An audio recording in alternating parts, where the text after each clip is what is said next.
مادر من نیست. ویولنم کو؟ کجا گذاشتیش؟ من و بابات با هم تصمیم گرفتیم تو دیگه کلاس نری. خسته شدم از دسته. منم از مادر بودن خسته شدم. گناه من چیه؟ گناه من چیه؟ گناه تو نگه بی خودی من زاییدی. If you're thinking of going to the movies this weekend, there's an award-winning Canadian-Iranian co-production arriving in theaters. It's called Ava. It's already picked up a Canadian Screen Award for Best First Feature, and it's in line for 8 more awards, including Best Film. The trophies, by the way, are going to be handed out next month. We've got CBC film critic Eli Glasner right here to tell us all about it, including the story. What is at the heart of this? So this teenager girl, Ava, she is really the center of the story, inspired by the director's own upbringing. And what this gives us is a view of Iranian society we don't often see, revolving around Ava and her friends, all at an all-girls school. So you see Ava there, loves her violin, and under the veils and the white-gloved principal who's lecturing them about immortality, it is at the beginning about girls being girls, teasing each other about who likes who, and one of Ava's friends challenges her about a boy, and ever the defiant one, she makes a bet about a boy. Let's take a look. ولی امکان نداره با تو دوست شه. شرط می‌بندی؟ سر چی؟ آخ ببازه همچین دلمون خنک شه. اصلا سر هر چی تو بگی. بی خود شرط نبند نمیتونم. میتونم. باشه ببینیم چیکار می‌کنی. حالا می‌بینی دیگه. باشه. الودی بیا پوزه اینا رو بزنیم. So Ava is intense, she's quiet, but she's stubborn. So she wants to win this bet. She loves practicing music, and she goes off to try and spend a little bit of time with this boy to basically just prove that she can do it.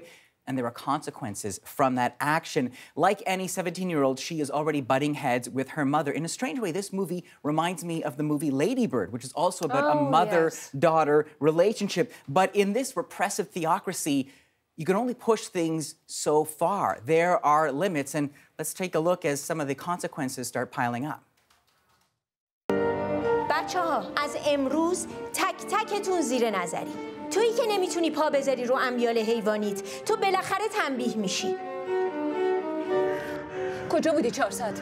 یه روز ولت کردم با اون ریخت و قیافه رفتی تو خیابونا، معلوم نیست کدوم گوری بودی. به نظر من افتضاحش اینه که چون حامله‌ای مجبور شی ازدواج کنی، واقعا یعنی زندگیت به پایان میرسه.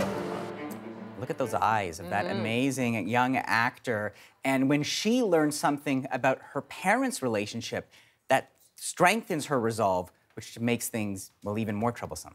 And is there a link between the story in front of the camera and the story behind the camera, the woman behind the movie? There is. I mean, Sadaf Farhouhi is now based in Montreal. She grew up in Iran, in Tehran, where this movie was filmed. She remembers going to schools like this.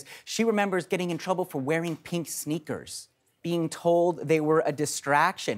This was shot in Iran with a tight schedule, only 18 days, and a crew that weren't used to taking orders from a woman. Now, Sadaf, you see her there, she spent a lot of time rehearsing, especially with her actor, Mahur Jabari, who plays Ava.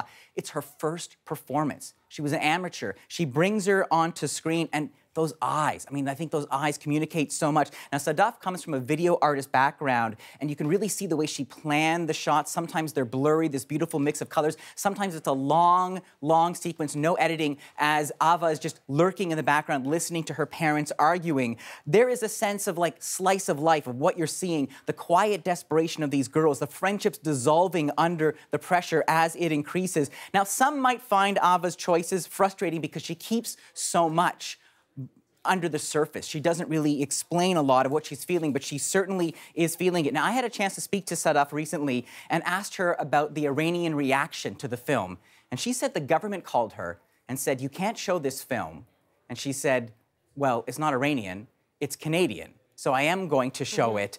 Now, she wrote this while she was in Canada. Certainly, there's not a Canadian character in this movie, but she did write it while she was living in Montreal. And I think, in a way, there's a Canadian perspective by focusing really on the humanity of these girls, just fighting for their freedom, fighting just to be girls. That is what makes this a Canadian film. I think that's one of the reasons why it's nominated for so many awards, and that is why it is 4 stars out of 5. And you don't do that often. Thank you, Eli. You're welcome.